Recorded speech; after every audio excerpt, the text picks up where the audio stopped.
হোটেলের বাইরেই দাঁড়িয়ে আছি। আমাদের হোটেল গণেশ প্যালেস। বিকালবেলায় ঘুরতে বেরিয়েছি, আর হোটেল থেকে বেরাবো, বেরিয়েই ডান দিকে হচ্ছে গির্জাঘর। আমরা এখন গির্জাঘর মোড়ে সেন্ট থমাস চার্চের সামনে দাঁড়িয়ে রয়েছি। রাস্তাটা এখন পার করবো।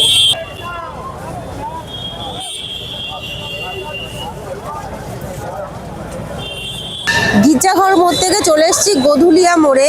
চারটে রাস্তা এখানে এক জায়গায় মিলছে, আর এই গোধুলিয়া মোড় থেকে এই যে সোজা রাস্তাটা চলে গেছে, এটা হচ্ছে দশাশ্বমেধ যাওয়ার রাস্তা। এখানে সুন্দর করে বোর্ড করে দেওয়া আছে কোন দিকে দশাশ্বমেধ যাওয়ার রাস্তা, আর এদিকটা হচ্ছে কালভৈরব মন্দির আর কাশী বিশ্বনাথ মন্দির যাওয়ার রাস্তাটা এই দিকে। আমরা এখন দশাশ্বমেধ ঘাটের দিকেই যাব।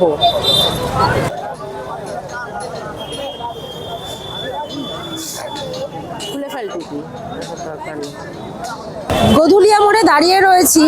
বেনারস এত পপুলার একটা ট্যুরিস্ট ডেস্টিনেশন হয়ে গেছে এখন, কিন্তু এই যে চার রাস্তার যে মোড়টা, এখানে কোনো ট্রাফিকের ব্যবস্থা নেই। আপনাকে রাস্তা পার হতে হবে পুরো বাইক সাথে নিয়ে, মানে গায়ের ওপর বাইক চলে আসছে, আপনাকে ওইভাবেই রাস্তা পার হয়ে যেতে লাগবে। ট্রাফিক সিগন্যালিংয়ের কোনো ব্যবস্থা নেই, কোনো পুলিশ নেই, কোনো আটকানোর কোনো লোক নেই। এই জায়গাটাকে আরও বেশি উন্নত করা দরকার ছিল যখন শয়ে শয়ে ট্যুরিস্ট লোক এখানে আসছে।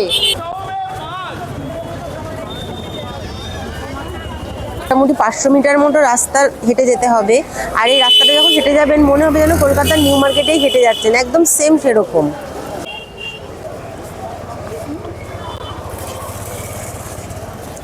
দশাশ্বমেধ ঘাটের রাস্তা ধরে এগিয়ে এসে একদম সামনে যে ট্যুরিস্ট হেল্প ডেস্ক পাচ্ছেন, হেল্প ডেস্কের ডান দিকে হচ্ছে দশাশ্বমেধ ঘাট, আর বাঁ দিকে চলে যাবে ডক্টর রাজেন্দ্র প্রসাদ ঘাট। এখন দশাশ্বমেধ ঘাটে গঙ্গা আরতি দেখতে এসেছি। যতটা পাচ্ছি আপনাদের সাথে শেয়ার করছি। ভিড় কিন্তু খুব বেশি নেই, যেটা আগে আমি দেখে এসেছি যে খুব ভিড় হতো, সেরকম ভিড় এখন দেখছি না। আরতির প্রস্তুতি 6টা থেকে নেওয়া শুরু হলেও আরতি শুরু হতে হতে 6:30 বেজে গেছিল।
निर्मल मिया जल निर्मल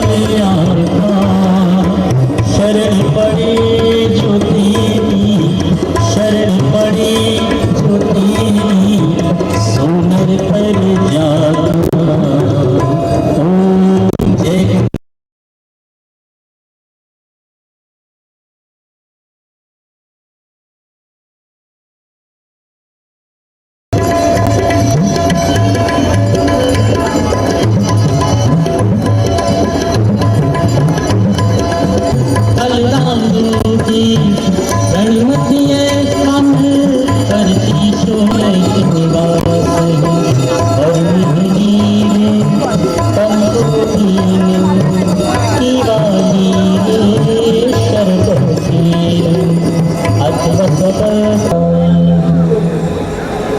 আমরা ভেবেছিলাম আজকে গঙ্গা নদী দেখতে পারবো না, কিন্তু একদম সামনে থেকেই দেখেছি। এখন আরো সামনে চলে এসেছি। আমাদের হোটেল থেকে রেডি হয়ে বেরোতে একটু দেরি হয়ে গেছিল, ভাবছিলাম হয়তো আরতিটা মিস করে যাব, কিন্তু কপালে থাকলে কোনো কিছুকেই আটকানো সম্ভব না। আমরা এসে খুব ভালোভাবেই আরতি দেখেছি। আর এখানে আরতি দু জায়গাতে হয়, আমরা এক জায়গাতে বসে ভালো করেই দেখতে পেরেছি, আর এক জায়গাতে এখন সবে শেষ হলো এই বাসটাতে। আর ভিড় প্রচুর রয়েছে, কিন্তু তাহলেও খুব ভালো করে আরতি দেখেছি আজকে। দশাশ্বমেধ ঘাট থেকে গঙ্গা আরতি দেখে নৌকায় উঠে পড়েছি। এই নৌকায় করে মণিকর্ণিকা ঘাট, অসিঘাট সব ঘুরে আবার ওখানেই নামাবে। পার হেড 100 টাকা করে নেবে। एक दिन का चार्ज 28,000 से 1 लाख तक। घाट का सबसे वीआईपी होटल है, ये ताज होटल से कनेक्ट है।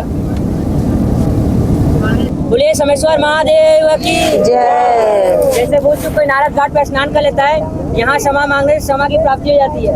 जब यहाँ पे राजा हरिचंद महाराज डेड बॉडी जलाने का काम करते थे, गए थे मंदिर बाबा विश्वनाथ जी दर्शन करने के लिए, उनको भगा दिया गया था। जहाँ तुम डोम का काम करते, तुमको दर्शन नहीं दिया जाएगा। तो राजा हरिचंद अपने हाथ से उसी लिए स्थापित किए थे। बोलिए राजा हरिचंद महाराज की जय। ये काशी का संसार है। अभी इधर में चलेंगे काशी का महासंसार। এই নৌকায় আমরা দেখেছিলাম মোট 84টা ঘাট।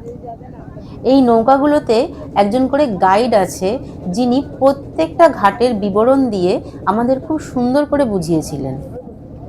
আমরা এখন চলে এসেছি অসিঘাটে। অসিঘাট বিখ্যাত ভোরের আরতির জন্য। এই আরতি শুরু হয় ভোর 5টার সময়। में देखिए इस घाट का नाम है रीवा घाट।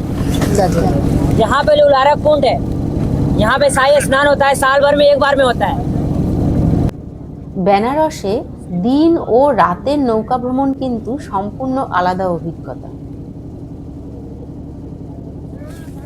সব ঘাট ঘুরে আমরা এবার যাচ্ছি মণিকর্ণিকা ঘাট। मंदिर बनाने के बाद अपने माँ को दे दिया। देने के बाद बोला कि लो माँ आपका दूध का कर्ज अदा कर दिया। जैसे बोला वैसे मंदिर टेढ़ा हो गया। 9 डिग्री साइड का झुका है मंदिर। जो मातृ ऋण से मुक्त है वो हमारे बाबा बजरंगबली। साधु संत लोग को, बच्चे लोग को, गर्भवती महिला लोग को, और जिसके शरीर में व्हाइट दाग होता है और जिसको सांप कर रहता है, इन लोग को यहाँ पे नहीं जलाया जाता था। इन लोगों को क्या किया जाता था, व्हाइट कपड़ा लपेट कर पत्थर में बांध के बोल देते थे। जैसे जैसे पानी के जीव जंतु खाते थे, अंतिम समय बॉडी पूरा दान में कर देते थे। 5 लोग को यहाँ पे क्यों नहीं जलाया जाता, इसका कारण है जो साधु संत लोग होते हैं ना, उन लोग को समाधि दिया जाता है, या जल समाधि या थल समाधि। इसलिए साधु संत लोग को यहाँ पे नहीं जलाया जाता है। और बच्चे लोग को 1 वर्ष से 12 वर्ष तक भगवान का स्वरूप माना जाता है, इसलिए बच्चे लोग को यहाँ पे नहीं जलाया जाता है। गर्भवती महिला लोग के पेट में बच्चा रहता है, अगर यहाँ पे जलता है तो ब्लास्ट मारता है, इसलिए उन लोग को भी यहाँ पे नहीं जलाया जाता है। और जिसके शरीर में व्हाइट दाग होता है उसको चर्म रोग माना जाता है, अगर उसका बॉडी यहाँ पे जलता है तो बैक्टीरिया और किसी को नहीं पड़ जाए, इसलिए उन लोग को नहीं जलाया जाता है।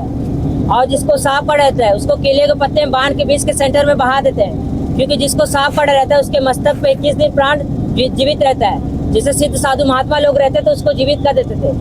দশাশ্বমেধ ঘাট থেকে আরতি শেষ করে ডান দিক ধরে চলে এসেছি দ্বারভাঙা ঘাটে। দ্বারভাঙা ঘাটে এখন দাঁড়িয়ে রয়েছি বেনারসের সবথেকে বিখ্যাত কস্টলি হোটেল ব্রিজ রামা প্যালেস।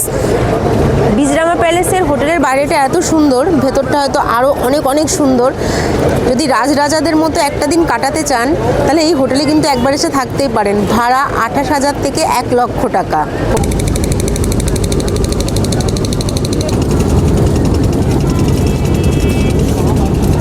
দ্বারভাঙা ঘাট থেকে এখন এসে বসে আছি পান্ডে ঘাটে। দশাশ্বমেধের আরতি শেষ করে এদিকে হাঁটতে হাঁটতে এসে পান্ডে ঘাটটা একটু ফাঁকা তাই এখানে এসে একটু বসেছি।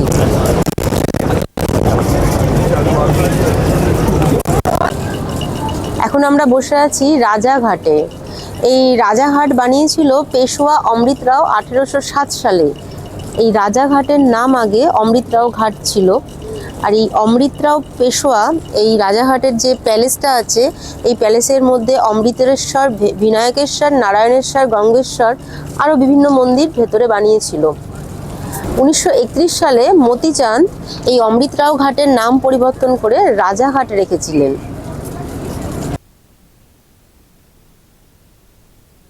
এখন দাঁড়িয়ে রয়েছি নারদ ঘাটে।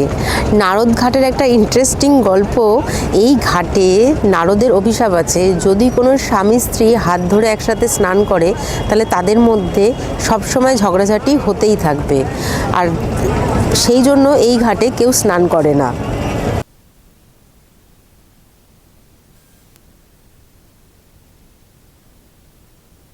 এখন দাঁড়িয়ে রয়েছি খেমেশ্বর ঘাটে।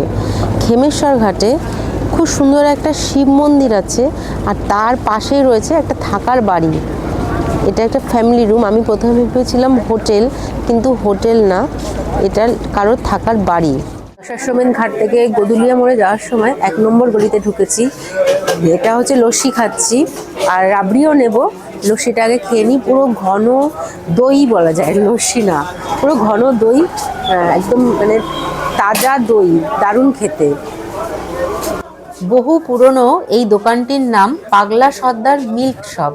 আপনারা যারা যাবেন অবশ্যই এখান থেকে রাবড়ি আর লস্যি খেয়ে দেখবেন। 100 রাবড়ি 60 টাকা, আর 1 ভাঁড় লস্যি হচ্ছে 40 টাকা। এই দোকান অনেক পুরনো দোকান, অনেক লোকের ভিড় ছিল, একটু ফাঁকা হলো, এখন রাবড়িটা আনলাম। রাবড়ি ভীষণ টেস্টি ছিল। আমি বাড়িতে মার জন্য 1 ভাঁড় নিয়ে নিলাম। আমার মা মিষ্টি খেতে খুব ভালোবাসে। পরের ভিডিওতে দেখাবো রামনগর ফোর্ট ও সারনাথে আমরা কিভাবে ঘুরলাম। ভিডিওটি ভালো লাগলে লাইক, কমেন্ট ও শেয়ার করবেন, আর চ্যানেলটি সাবস্ক্রাইব করে আমাদের পাশে থাকবেন। ধন্যবাদ।